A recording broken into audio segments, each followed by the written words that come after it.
Thank you, Stephanie. And good afternoon, everybody. I'm Gary Jackson. I'll be your host for this presentation today, discussing saving lives and mental health with artificial intelligence. I'll be bringing the speaker, Quentin Fisher, up next. He is the founder of HC Analytics. And this presentation is kind of a bittersweet one. It's a presentation that hopefully saves lives. It won't save all lives, but the goal here is to at least have something at the ready that can save those that are hurting. And as we dive into this, artificial intelligence sometimes gets a bad rap, that it's going to take over the world or, cause destruction. What we hope to do with this presentation is kind of reverse that mindset, that artificial intelligence, if created correctly, can save lives, can help us live a longer life, be more human. And I think that that's probably the most important thing that we wanted to kind of not only show and demo what we built, but also inspire you to start using those things that they say, oh, it could be bad and things could go really wrong, to saying, what if I used it for good? Turning something bad into something good. And before we get into that, I did want to kind of bring out Qualex Consulting Services. We've been in the healthcare game for almost 2 decades now. We have a solution called IQ Health. It's basically a data model that focuses on disease management, enhancing patient care, resource utilization, fraud detection, clinical outcomes, trying to improve those, and increasing income and revenue. But most importantly, it's HIPAA compliant. So one of the things I wanted to make sure is we're bringing in these data models and be able to feed the things that will that actually feed the artificial intelligence. We're not scraping in and taking and stalking our patients or our customers. We're basically using HIPAA compliant data to feed into artificial intelligence. We're not going to invade someone's privacy, even though it might save their life. We can't do that.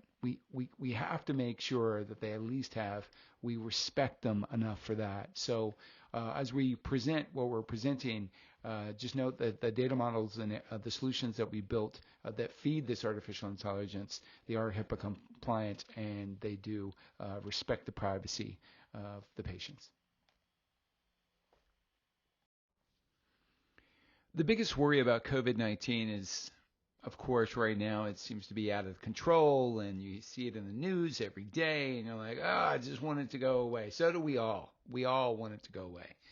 But when COVID-19 does go away, the repercussions of afterwards is going to stay with us for a long time. A lot of those things, depression around losing loved ones, being sick, losing your job, the issues that it's that have hit us from a personal, professional standpoint, and these issues around that is called deaths of despair. And usually deaths of despair are generated by what they call diseases of despair. And this is basically those who experience despair due to a sense that their long-term social and economic outlook is bleak. And the diseases that kind of touch on this are drug overdose, suicide, and alcoholic liver disease. As we look over from 1890 to 2020 and look at the diseases of despair that have affected us as a country, you can see there's massive spikes in certain locations. You can see the massive spike around 1905, around the Spanish flu pandemic that happened in 1918, 1920. And then, of course, you can see now as we're into 2010, going to 2020, how these deaths of despair have truly spiked. Remember, deaths of despair are normally linked to social or economic issues. And, of course, those kind of differentiate themselves from basic suicide, alcohol-related, and drugs. And you can also see that the drug spike beginning as well. And we'll go a little bit deeper into that as opioids and those type of became kind of a purge of a scourge, I'm sorry, of the United States during these times. What is most telling, though, around the pre-COVID-19 versus post-COVID-19 is being able to look at the adults with depression symptoms before COVID and then after COVID. You can see that, before COVID, and we're talking about 2017 to 2018. That's a full year. You can see that the ones that didn't show any symptoms and how it looked. And then basically during COVID, with those with mild depression, moderately severe, and then severe, you can see that just between March and April of 2020, how those exploded and became worse and worse. What's interesting to note here is that the original concept of deaths of despair was meant to understand the mortality rate for less educated, middle-aged, non-Hispanic whites. The argument was that despair was a product of long-term social and economic decline, joblessness, lower incomes. And what's interesting is that a lot of this came from or derived from that, especially around many whites, that their fate and their future might be worse than what their parents had, and then how that beats them up. And of course, as we're trying to make sure that this covers all cultures, all diversities, all backgrounds, but it's very interesting that both the people that feel this and encounter this are having the biggest issue of, I am worse off than my parents were. Now, looking forward, as we projected deaths of despair from 2020 to 2029 by county, you can see that it basically could definitely get worse, a lot worse than it currently is. And you can see that the death rate per 100,000 down by county. Now, all this is very doom and gloom, but the goal that we want to try to do with this presentation is show you that there's some simple steps that we can do, and that is aided by technology, that we can prevent this. We can save lives. And it's so simple just to reach out to these people that are hurting and being able to determine those people that are hurting. And that's why it's my greatest privilege to be able to present Quentin Fisher, who's the founder of HC Analytics, who will be presenting how to use artificial intelligence, his platform.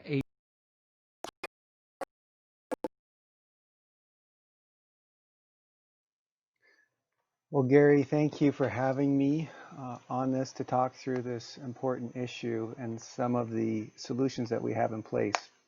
And as Gary mentioned, there's a lot of headwinds for the behavioral health patient base and the community in general with regards to behavioral health, which is defined as both mental health and substance use disorder, which aligns with the death of despair that Gary was stepping you all through. But another key point is that in addition to the issues with the disease itself, there's a lot of organizational challenges. Because of the nature of the disease, there's a lot of appointment no-shows. And what that ends up doing from a care provider perspective is that actually reduces access because people believe that they have a artificially full schedule. That actually drives down productivity. It actually reduces patient access because folks think that the schedule is full. When you have that, with long wait times, you then have a lot of patient attrition. You don't get the outcomes you like. Then, of course, you have crisis situations and the staff gets frustrated. There's a lot of turnover for behavioral health workers and practitioners. And then, of course, you have the organizational challenges around revenue when a lot of these, especially the community-based centers, are running in the red, and they're really trying to maintain profitability and at the same time do this tectonic shift to telehealth. So there's a lot of challenges once again, both on the disease side, but also in running an organization that's helping take care of all these people. So we need a new way to attack the problem, right? So what we've come up with is AIDEN, which is an AI action platform. And I think that this is an important concept and a tool to help a lot of these organizations. There's a lot of fatigue in the organizations with systems. Nobody wants another system to log into to learn. What this is, it basically plugs in to the existing system. It leverages the electronic health record that's there already, and then applies insights, predictions, but then moves beyond that to actions, what a next best action will be. An insight without action is useless, right? And then automates it, so it embeds it into the workflow, because nobody wants to do another step, another move in their daily tasks. And we're really seeing that the healthcare providers have the information. It's there. It's just that they aren't using it or don't have the tools to use it. So what we've been able to actually do is identify, with the use of AI, right, those patients that need care. We're able to identify folks that are falling through the cracks, those folks that either are missing appointments and not staying on their treatment path, or are just leaving entirely, and we call that patient attrition. So this is an example of one of our clients where we're actually week by week identifying patients that are slipping through the cracks, and we're reaching out to these folks to engage with them in a proactive manner, right? To help stop some of that attrition and keep them on that treatment path, as we talked about. Behind this, there's a lot of machine learning to really identify those patients, to build risk scores, which patients are most susceptible, which patients may have the best chance of attending, right? So there's a lot of work that's done in building up these models and then building out analytics to then really understand, to be able to slice and dice that and really target these folks. So this is where we're applying some of the science of machine learning and predictive analytics to proactively identify these folks so that we can target these patients in that outreach. And it's not just enough to identify the patients. What's also important is that you provide a next best action, intelligent recommendations. So what we've then done is, once we identify these patients, is that we then offer intelligent appointment options, right? So we'll then say, hey, John Doe, we know you're due for appointment. Please select appointment 1, 2, or 3. We have to make it super easy.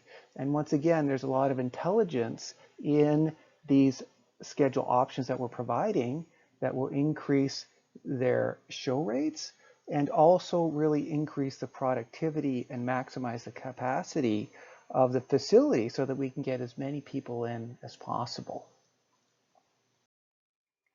From a workflow perspective, what we've done is automatically generate those recommendations that we talked about on the previous slide.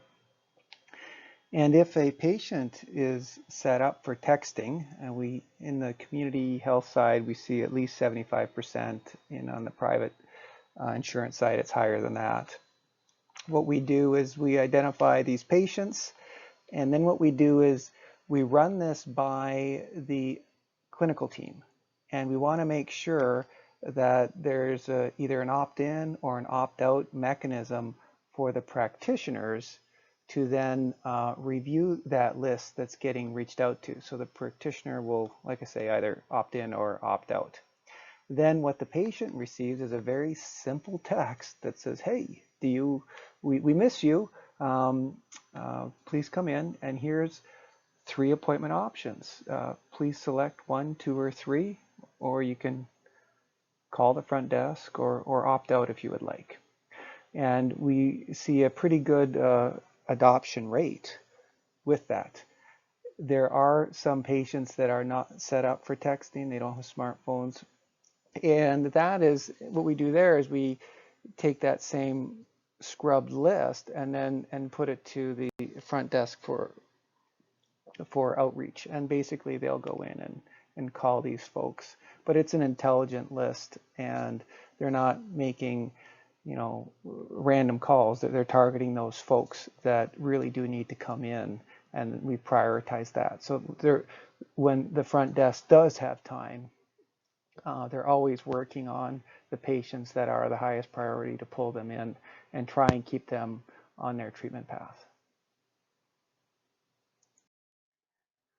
This chart talks through or illustrates the results of the outreach, both from a texting and a phone call perspective. So we started this project, we dabbled it in June and really got it going in July. And you can kind of see where for a small group within one facility, we started reaching out, and you can see the green on the texting side is basically those appointments that were kept. The red are the no-shows, and then the blue are still scheduled. But you can kind of see how we're actually able to bring in around 30 or so new patients through the texting service for this one office. And then on the calling side, very similar, you can kind of see where the results of the outreach was from them coming in as well. So both, this is all about action, right? So giving a smart, intelligent texting list and a call list. We're really working to push more and more folks to the texting because it just runs so smooth without any real human labor, and trying to get a lot of the patients set up so that we can move them off of that call list onto that text list.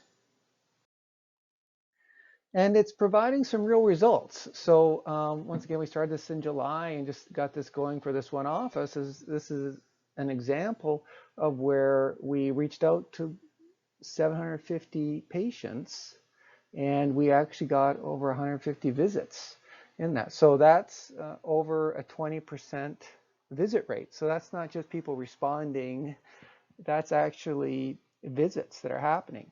So we're bringing those visits in earlier. We're helping those patients so that they're not missing appointments. And more importantly, we're keeping them in the system so that we fight some of that patient attrition. Now, this is, some real results on what we're trying to do to combat, these deaths of despair and some of the challenges that this community faces. And we're really trying to put some intelligence behind the outreach and really be smart and proactive on how we prioritize those efforts, and really not providing these one-size-fits-all or these carte blanche carpet bombs of text, right? But we're very specific and very targeted, and in a lot of ways very caring in how we're putting that together so that we can really engage with these patients and try and keep them on the program and help them through their disease. I really want to thank you all for the time that we spent together today, and this is a very important project for Gary and I, and we're so glad to have had the opportunity to step you through it. Take care.